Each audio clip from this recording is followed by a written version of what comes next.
Cuando Gregg Allman entró en Fame Studios para lo que sería la última sesión de grabación de su vida, ya vivía con una verdad que había aceptado silenciosamente. El cáncer que había regresado en 2012 ya no era algo que pudiera superar, y los médicos, una vez, le habían dado solo 18 meses de vida. De alguna manera, a través de una voluntad obstinada y una vida de resistencia, alargó ese tiempo a 5 años sin revelar públicamente cuán serias se habían vuelto las cosas. Pero ni siquiera ese era el secreto más pesado que llevaba, porque el que realmente lo definía había estado enterrado muy dentro de él desde que era apenas un adolescente, mucho antes de la música, antes de la fama, antes de las tragedias que el mundo asociaría más tarde con su nombre. Hubo un silencio que mantuvo encerrado durante más de 50 años. Era algo de lo que nunca hablaba abiertamente, algo que moldeaba su forma de ver el mundo y a sí mismo. Y solo cerca del final, después de terminar lo que se convertiría en su último álbum, finalmente permitió que ese peso se levantara. No fue solo el cierre de una carrera, sino la liberación de toda una vida de verdades tácitas. La vida de Gregg Allman estuvo marcada por la pérdida antes de que tuviera la edad suficiente para comprender lo que realmente significaba la pérdida. Nació como Gregory Lenoir Allman el 8 de diciembre de 1947 en Nashville, Tennessee, en un mundo que pronto se volvería inestable e implacable. Antes de cumplir 2 años, su padre falleció de una manera que dejó una cicatriz permanente en toda la familia. El 26 de diciembre de 1949, Willis Turner Allman fue asesinado durante un robo después de recoger a un autoestopista llamado Michael Robert Green. El crimen fue absurdo y brutalmente simple y se llevó a cabo con apenas $20. Green le disparó y luego fue sentenciado a cadena perpetua, pero ese resultado no trajo ningún consuelo real a los que quedaron atrás. En una sola noche, la madre de Gregg, Geraldine, se vio obligada a vivir una realidad en la que la supervivencia se convirtió en la única prioridad. De repente se quedó sola, financieramente arruinada y responsable de mantener unida una vida que se había derrumbado por completo sin previo aviso. A partir de ese momento, todo giró en torno a la resistencia. Geraldine asumió un trabajo de contabilidad tras otro, negándose a permitir que sus hijos Gregg y Dwayne fueran separados o enviados a orfanatos. Bajo presión, miedo y constante tensión financiera, la familia dejó Nashville y se mudó a Daytona Beach, Florida, en 1950 con la esperanza de algún tipo de estabilidad. Pero la estabilidad nunca llegó realmente y el dinero siguió siendo dolorosamente escaso. Geraldine dio todo lo que tenía para mantener a sus hijos a flote, sacrificando su propia comodidad, sin dudarlo. Sin embargo, cuando era niño, Gregg no comprendía completamente la profundidad de su lucha. Durante mucho tiempo malinterpretó su cansancio como distancia, e incluso se convenció de que ella no se preocupaba por él. Ese malentendido permaneció dentro de él durante años, moldeando silenciosamente sus emociones y creando una sensación de abandono que llevaría hasta la edad adulta. Las cosas se volvieron aún más difíciles cuando Geraldine tomó la decisión de enviar a ambos niños a la Academia Militar Castle Heights en Lebanon, Tennessee. Alrededor de 1953, Gregg, todavía un niño, y su hermano mayor, Dwayne, se vieron arrojados a un entorno basado en una disciplina estricta, una estructura rígida y una presión constante. La academia era un lugar donde se suprimía la individualidad y se castigaba rápidamente la debilidad, y para Gregg se volvió abrumador. Dwayne resistió a su manera y a menudo intervino para proteger a su hermano menor de las novatadas y la humillación. Pero Gregg respondió de manera diferente, retirándose hacia adentro, cuando el entorno comenzó a quebrar su espíritu. Tuvo dificultades en la escuela, luchó contra la depresión y soportó un duro trato por parte de instructores que medían el valor solo a través del desempeño. Cuando obtuvo solo un 40% en matemáticas en 1956, el castigo que siguió dejó una huella emocional duradera. No había consuelo en ese lugar, ningún sentido de pertenencia o alegría. Cada día estuvo definido por la disciplina, la vergüenza y el miedo constante al fracaso. Aún así, Gregg se esforzó por seguir adelante, aferrándose a la idea de que tal vez la educación podría ofrecerle un futuro fuera de la lucha. En un momento incluso imaginó convertirse en dentista, como si intentara construir una vida que le pareciera estable y respetable si la música le fallaba. En 1958 estaba estudiando biología y diseccionando ranas, haciendo todo lo posible para cumplir con expectativas que nunca se ajustaron a él. Mientras tanto, su madre apenas lograba pagar los $50 mensuales necesarios para mantenerlos matriculados. Después de 2 años agotadores, tomó la decisión de traerlos a casa, poniendo fin a un capítulo que había endurecido a Greg, pero que también lo había redirigido silenciosamente. Esa experiencia dejó cicatrices, pero también lo acercó a lo único que le daba alivio: la música. De vuelta en Daytona Beach, la vida no se volvió más fácil de repente, pero Greg ahora tenía algo a qué aferrarse. Desde niño ya había empezado a trabajar, repartiendo unos 200 periódicos al día por solo $1.50 a la semana.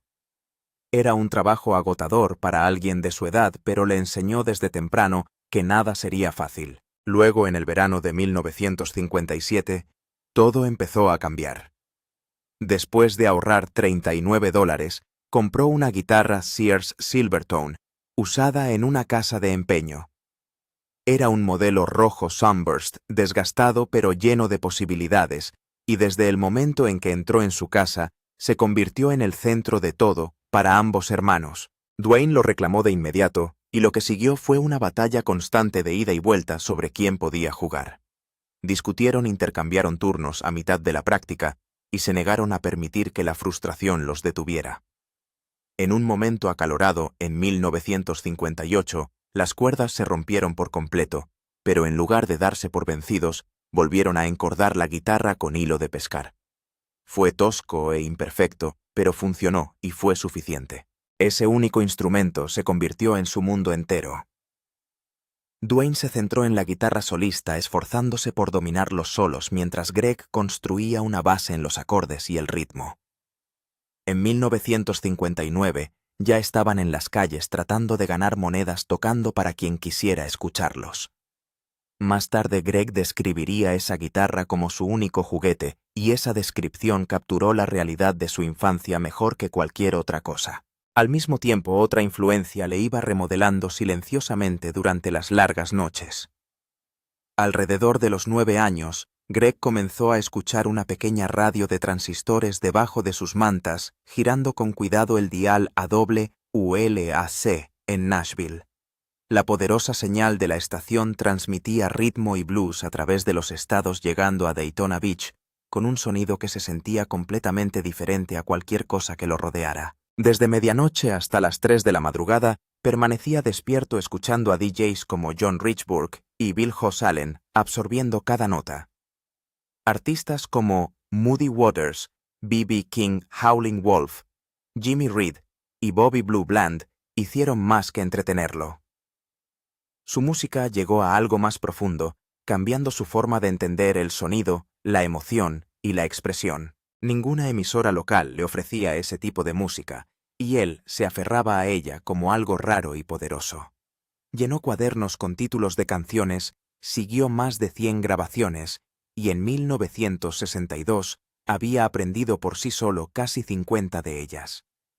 Más adelante en su vida, lo describió como un cambio en su ADN, y eso no le pareció una exageración. Luego vino Floyd Miles, y todo se volvió más personal.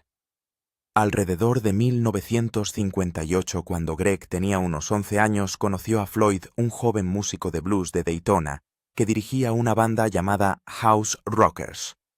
Floyd no solo tocaba música, la vivía, y le mostró a Greg cómo sentirla desde adentro hacia afuera. Le enseñó en los patios traseros, ofreciéndole lecciones gratuitas, y explicándole que cantar no se trataba solo de técnica, sino de emoción. Le dijo que no cantara con el pecho, sino con las entrañas, que usara el diafragma, que sostuviera las notas con intención, y que hiciera que cada palabra sonara como si hubiera vivido toda una vida. Greg lo observó actuar una y otra vez, estudiando no solo el sonido, sino también la energía, el movimiento y la forma en que la música podía dominar una habitación. En 1961, Floyd incluso tocaba con Greg y Dwayne, enseñándoles cómo actuar, cómo moverse y cómo comportarse en el escenario. Años más tarde, Greg diría que Floyd le dio su aullido, y esa descripción capturó algo crudo y esencial en su voz. No solo se aprendió, se despertó. Cuando los hermanos llegaron a la escuela secundaria Seabreeze en Daytona Beach, alrededor de 1963, la música ya no era un interés secundario. Se había convertido en el centro de sus vidas, lo único que daba dirección a todo lo demás. Formaron una banda llamada Shufflers y comenzaron a tocar rhythm and blues en lugares locales como el King Cole Room. Greg solo tenía 16 años, pero su voz ya tenía una profundidad que hacía que la gente se detuviera y escuchara. Cantó y tocó teclados mientras Dwayne desataba poderosos solistas de guitarra, y juntos crearon algo que parecía más grande que los pequeños escenarios en los que se encontraban. Interpretaron canciones de Otis Redding y James Brown, ganaron $25 por noche, divididos entre 4 miembros, y siguieron adelante. A finales de 1963 ya habían presentado más de 50 espectáculos locales, y comenzó a correr la voz sobre ellos. La multitud creció, comenzaron las conversaciones, y la gente empezó a hablar de los hermanos Allman como algo especial. Por primera vez sentí como si todo el dolor, la confusión y la lucha de sus primeros años hubieran encontrado un lugar a donde ir. Ese reconocimiento local rápidamente se convirtió en una lucha implacable en todo el sur.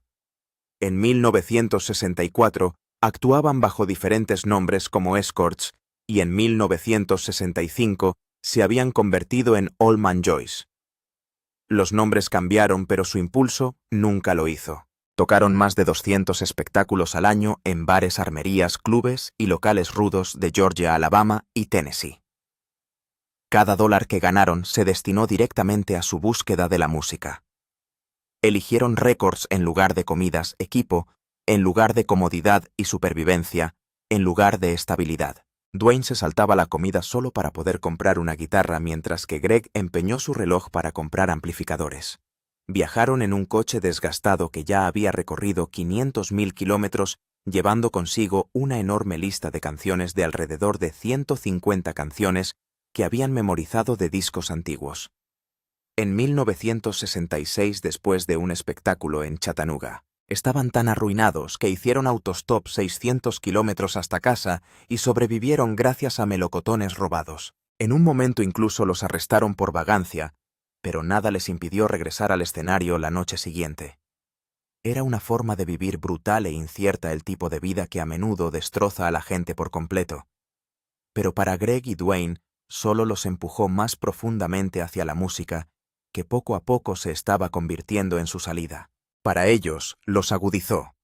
Greg demostró lo serio que era en la primavera de 1965, cuando se saltó su graduación de Seabreeze High School para un concierto de $75 en el Camelot Club, en Macon, Georgia. Sus compañeros desfilaron sin él el 4 de junio, mientras él estaba de gira eligiendo sin pestañear el escenario antes que la ceremonia. Ya había reprobado 2 veces, porque la escuela nunca tuvo ninguna oportunidad contra las sesiones nocturnas en clubes nocturnos y el agotamiento matutino. El director lo vio como una causa perdida. Su madre le rogó que bajara el ritmo. Nada de eso le hizo cambiar de opinión. Esa noche los Allman Joyce tocaron para 400 personas y ganaron doble paga.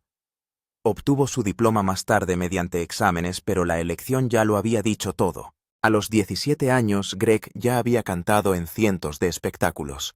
Su voz se estaba volviendo áspera por los cigarrillos y el whisky. La música se había convertido en su única prioridad real y no pensaba dar marcha atrás. Esa misma hambre empujó a los hermanos al estudio en el verano de 1966. Después de juntar unos $800 de conciertos en Georgia, reservaron tiempo en Bradley's Barn en Nashville, desde August 10 House hasta el 12. No había ningún sello detrás de ellos, ni manager ni red de seguridad, solo 2 jóvenes que daban todo lo que tenían a la oportunidad. El tiempo en el estudio costaba $100 la hora, lo que hacía que el riesgo fuera enorme. Cargaron el equipo, durmieron en el suelo, grabaron originales como el tema de Allman Joy, cortaron algunas versiones también y prensaron 500 acetatos para venderlos en espectáculos por $1 cada uno. Fue audaz, imprudente y exactamente el tipo de movimiento que los definió. Vendieron alrededor de 200 copias en semanas y usaron el dinero para comprar una camioneta Ford de 1962 para hacer giras. No fue fama, sino movimiento.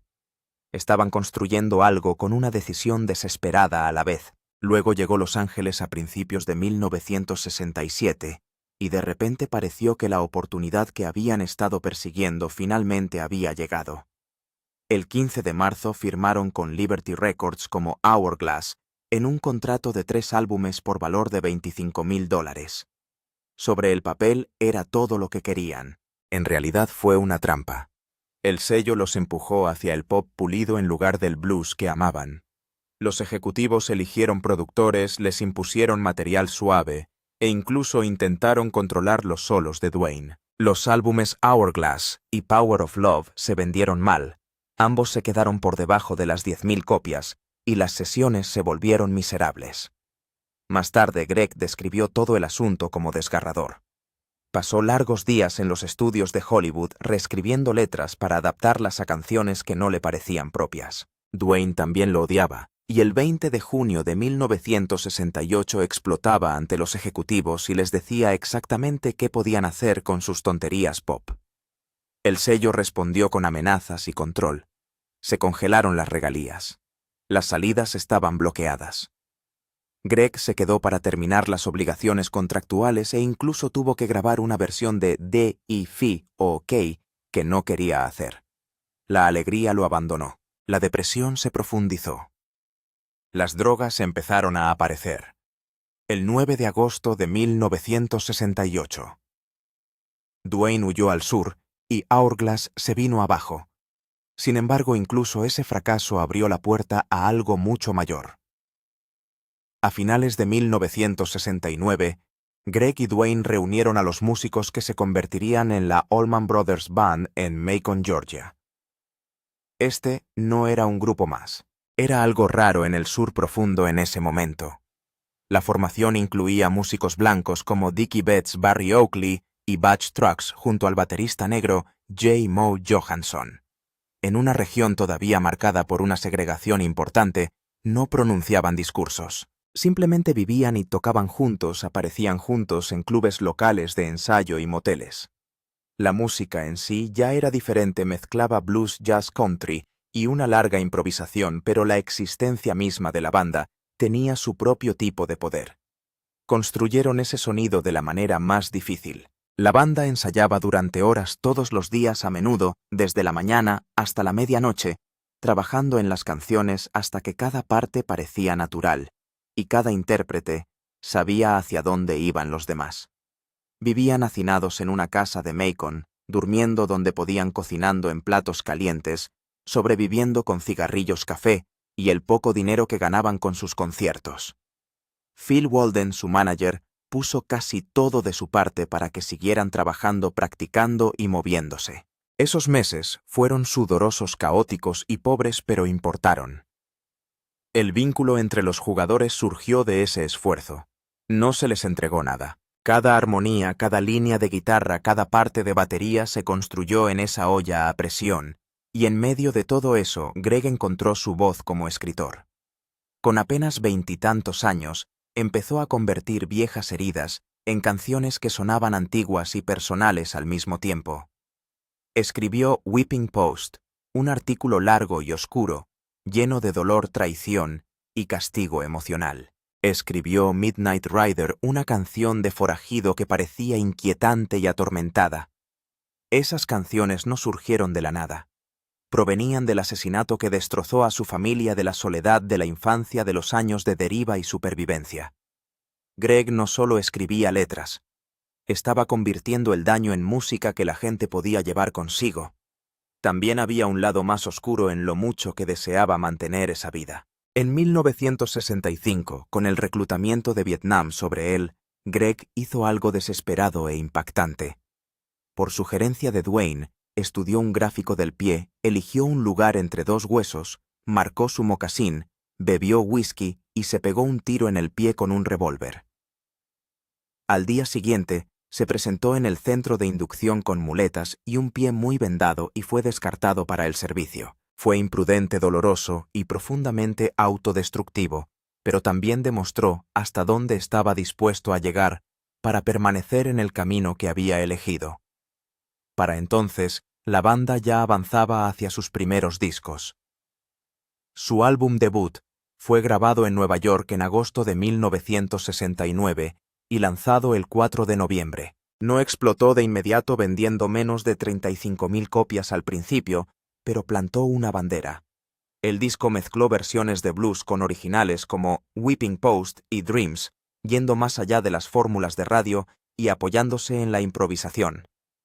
Luego vino Idlewild South en 1970, lo que profundizó aún más en el sonido que estaban construyendo. Canciones como In Memory of Elizabeth Reed abrieron la puerta a actuaciones más largas, más fluidas e hipnóticas. Juntos, esos dos primeros álbumes dieron forma a algo nuevo. El rock sureño no era solo guitarras ruidosas y orgullo regional. En sus manos se volvió blues empapado, jazzístico, emotivo y expansivo. Luego vino el gran avance que lo cambió todo. En marzo de 1971, los Allman Brothers grabaron en Fillmore East durante 2 noches en la ciudad de Nueva York. Lanzado el 6 de julio, el álbum pilló a la banda en plena potencia. Ascendió al número 13 en Billboard, obtuvo el disco de oro en octubre, y pronto se ganó su lugar como uno de los mejores álbumes en vivo jamás realizados. La banda había tocado en más de 300 shows el año anterior, y todo ese trabajo en la carretera se vertió en este lanzamiento. Los atascos fueron enormes. El juego fue valiente. Whipping Post se convirtió en algo casi espiritual. De repente no eran simplemente otra banda de gira. Fueron uno de los mejores actos en vivo de Estados Unidos. Y detrás de esto llegaron el dinero, la fama y la atención. Y entonces, justo en el punto álgido, volvió la tragedia. El 29 de octubre de 1971, Duane Allman murió en un accidente de motocicleta en Macon, Georgia. Tenía 24 años. Se desvió para evitar un camión, lo chocó, y salió disparado de su bicicleta. Las heridas fueron devastadoras, y murió esa misma noche después de una cirugía de emergencia. Para Greg, esto no fue solo perder a un compañero de banda. Fue perder a su hermano, a su pareja más antigua, y a la persona ligada a casi todos los recuerdos importantes de su vida. Los dos habían construido todo juntos desde la infancia, y ahora Duane había desaparecido de repente. Como si eso no fuera suficientemente cruel, la banda volvió a ser golpeada poco más de un año después. El 11 de noviembre de 1972, el bajista Barry Oakley murió en otro accidente de motocicleta a solo unas cuadras de donde Duane había muerto. Él también tenía 24 años. Los detalles eran inquietantemente similares, y la conmoción que produjo todo parecía casi irreal.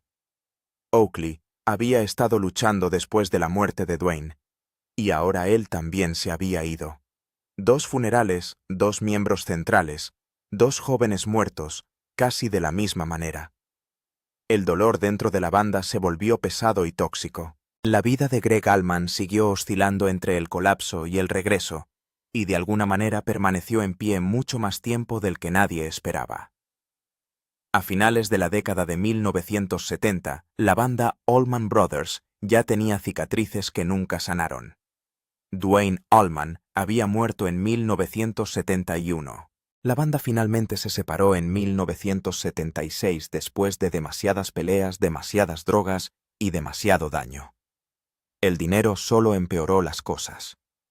En 1977, Greg debía unos $5 millones en impuestos atrasados, y la reunión que se produjo en octubre de 1978 en el Teatro Fox de Atlanta no se basó realmente en la paz. Fue construido sobre la base de la necesidad.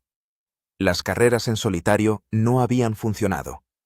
El dinero se estaba acabando, así que volvieron a estar juntos y salieron de nuevo a la carretera.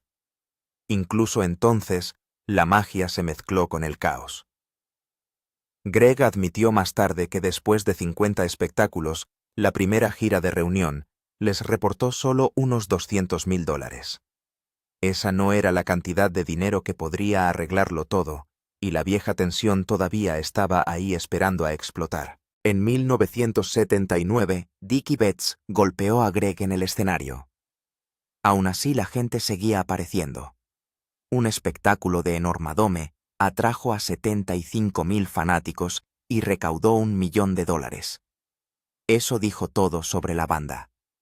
Apenas se soportaban, pero la música aún atraía a grandes multitudes. En 1980, las peleas por la cocaína los separaron nuevamente, pero incluso esa breve y amarga reunión resultó ser algo importante. Por muy rotos que estuvieran la chispa, seguía siendo real. Canciones como Angeline demostraban que el poder no había muerto por completo. Al mismo tiempo, el propio Greg se estaba hundiendo cada vez más en la adicción. Los años 80 fueron brutales. En 1985 bebía una quinta parte de vodka al día. También gastaba alrededor de $500 a la semana en cocaína, y después de una recaída tras una desintoxicación en Buffalo, en 1977 que le había costado $29.000, la heroína también encontró su camino de regreso a su vida. Pasó por rehabilitación 5 veces. Fue a Hazelden en 1982. Volvió a recibir tratamiento en Georgia en 1986. Nada de eso duró mucho tiempo. Cada vez que parecía subir un poco, volvía a caer. En 1984, se suponía que iba a salir de gira con Dickie Betts, pero sufrió una sobredosis en las calles de Macon y se lo perdió. Luego, en agosto de 1987, fue arrestado por Dewey con un nivel de alcohol en sangre de 0,20. Después de eso se cerraron más puertas. Las ofertas desaparecieron. Los promotores comenzaron a incluirlo en la lista negra. Su álbum solista de 1988 no llegó a ninguna parte. En 1989, sus amigos dijeron que había perdido 40 libras y había bajado a 120 pareciendo casi muerto. Incluso entonces, siguió actuando unas 100 noches al año, arrastrándose a través de canciones como Whipping Post, con poco más que instinto y terquedad. Lo que hace que sea tan difícil dejar de lado su historia es que no se limpió en un momento tranquilo y heroico. Llegó lenta, dolorosamente, y después de una humillación pública. En junio de 1990, los Allman Brothers lanzaron Seven Turns y se convirtió en su primer avance real en años. Warren Haynes se había unido en 1989, y el cambio era importante. El álbum subió al número 28 en Billboard y vendió 500.000 copias, convirtiéndose en su primer álbum de oro desde Brothers and Sisters en 1973. Luego vino la residencia en el Beacon Theatre en marzo de 1991. Esa carrera se convirtió en uno de los grandes segundos actos en la historia del rock. En el año 2000 habían agotado las entradas para 159 espectáculos seguidos de Beacon, generando alrededor de $2 millones al año en una sala de 2.800 asientos. Aún así, el propio Greg aún no había cambiado por completo. En enero de 1995, cuando la banda fue incluida en el Salón de la Fama del Rock and Roll, llegó borracho arrastrando las palabras en la televisión en vivo y luego tuvo que volver a verlo. Ese momento fue más profundo que cualquier otra cosa. Estaba avergonzado. En mayo de 1995 dejó el alcohol de golpe. Era tan grave que necesitaba 2 enfermeras trabajando en turnos de 24 horas porque la abstinencia le provocaba convulsiones. Esa no fue una simple promesa de hacerlo mejor. Esa fue la guerra dentro de su propio cuerpo. También lo empujó a una fase diferente de la vida. Lanzó Pitch Records en 1995 y comenzó a realizar numerosas giras nuevamente, realizando 120 presentaciones, mientras intentaba mantenerse lo suficientemente sobrio para mantener la línea. El verdadero punto de inflexión tomó tiempo. Greg dejó todas las sustancias en julio de 1996, pero incluso entonces, la recuperación no fue fácil. El milagro más profundo llegó más tarde, después de que su salud comenzó a compensar cada mala decisión que había tomado. Había fumado 3 paquetes al día desde 1960. La hepatitis C le estaba carcomiendo el hígado. En 2001 ese peligro ya no podía ignorarse. Contrató entrenadores de sobriedad por $5.000 al mes. En 2002 había perdido otras 50 libras y se estabilizó en 165. En 2003, después de un bautismo episcopal en Pascua, dijo que la fe lo ayudó a aguantar. Puedes sentir el cambio allí. Ya no estaba simplemente tratando de sobrevivir la noche siguiente. Estaba tratando de construir algún tipo de vida que no se desmoronara por la mañana. Luego, en 2010, su cuerpo forzó la cuestión de la manera más aterradora posible. Greg creía que había contraído hepatitis C años antes a causa de una aguja de tatuaje compartida en la década de 1970. Ese detalle lo perseguía porque hacía que todo pareciera cruelmente ordinario. No fue un gran momento dramático, sino simplemente una elección descuidada en el camino que se fue oscureciendo en su interior durante décadas. En 2008, los médicos encontraron 3 tumores en su hígado. No 3. Eso cambió todo. La enfermedad ya había dejado graves cicatrices en su hígado y ahora era imposible ignorar el riesgo de cáncer. Fue incluido en la lista de espera nacional de donantes de órganos y tuvo que vivir meses de incertidumbre sabiendo que cada llamada telefónica podría decidir si viviría o moriría. Las fechas de los conciertos todavía estaban en el calendario, pero la verdadera cuenta regresiva estaba ocurriendo dentro de su cuerpo. A mediados de 2010, los médicos temían que no sobreviviera el año sin un trasplante. El 23 de junio de 2010, finalmente estuvo disponible un hígado compatible. En la Clínica Mayo de Jacksonville, Florida, los cirujanos reemplazaron su órgano defectuoso en una operación de alto riesgo. Greg tenía 62 años, lo que hacía que las probabilidades fueran más difíciles. Aún así, la cirugía funcionó y fue declarado estable al día siguiente. El momento hizo que golpeara aún más fuerte. El trasplante se produjo justo un día antes del Crossroads Guitar Festival 2010, donde se suponía que la Allman Brothers Band actuaría para el evento benéfico de Eric Clapton. En lugar de estar de pie en el escenario, Greg estaba acostado en una cama de hospital después de la cirugía, y el lugar de la banda fue cancelado. Para alguien que había pasado toda su vida midiendo si aún podía subir al escenario, eso decía más que cualquier informe médico. Había estado más cerca de la muerte de lo que la mayoría de la gente sabía. El trasplante le dio más tiempo, pero no borró el daño. Poco después de recuperarse, grabó y realizó una gira con Low Country Blues en 2011, y mucha gente lo vio como uno de los álbumes más crudos y honestos que jamás haya hecho. Pero su cuerpo seguía enviando recordatorios. Tuvo que cancelar más espectáculos debido a graves problemas pulmonares relacionados con la vida que había vivido antes. Finalmente, hubo que extirpar quirúrgicamente parte de su pulmón derecho. Incluso más tarde, en 2016, más problemas de salud acabaron con 28 fechas de gira, mientras estaba nuevamente bajo cuidado en la Clínica Mayo. Ese era el patrón ahora. Él se defendería, volvería a la música, y luego sería golpeado por otra ola. En medio de todo eso, Greg también miró hacia atrás y dijo la verdad sobre lo que había sido su vida. Su autobiografía My Cross to Bear se publicó el 1 de mayo de 2012. Trabajó en ello con Alan Light durante 18 meses, grabando alrededor de 50 horas de recuerdos grabados. El libro vendió 100.000 copias en su primer año y alcanzó el número 3 en la lista de bestsellers del New York Times. La gente respondió porque no se escondía detrás de un lenguaje bonito. Escribió sobre su testimonio en 1976 contra el roadie Scooter Herring en un caso de cocaína que involucraba 500 kilos. Escribió sobre la amargura que siguió cuando la banda nunca lo perdonó. Escribió sobre su matrimonio con Cher de 1975 a 1979 y los detalles extravagantes de los que la gente nunca podía dejar de hablar, incluida la historia de ella tirando la heroína por la cadena. Escribió sobre la muerte de Duane el 29 de octubre de 1971 y sobre el camión melocotón involucrado en el accidente. Incluso admitió las partes más feas de su propia vida diciendo que esnifaba líneas de groupies a las 4 de la mañana. Ese tipo de honestidad atrajo miles de cartas de fanáticos en 2013, el mismo año en que también recibió un reconocimiento al Grammy Lifetime Achievement, pero incluso cuando salió el libro y la gente celebró su supervivencia a algo más oscuro, ya había regresado. En 2012, apenas 2 años después del trasplante que lo salvó los médicos, descubrieron que su cáncer de hígado había regresado. Esta vez, el pronóstico fue brutal. Le dijeron que solo le quedaban de 12 a 18 meses de vida.